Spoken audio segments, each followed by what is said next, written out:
Hello, hello. Good evening mga kabakal. Ayan.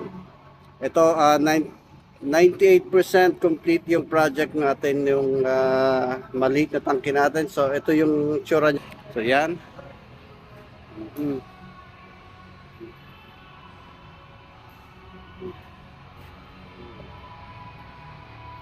So, yan. Yan yung BFT. Yung sa likod. Yun. Yung hawakan.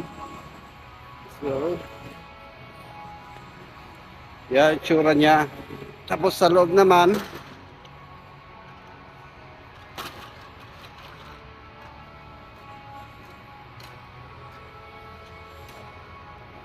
yun.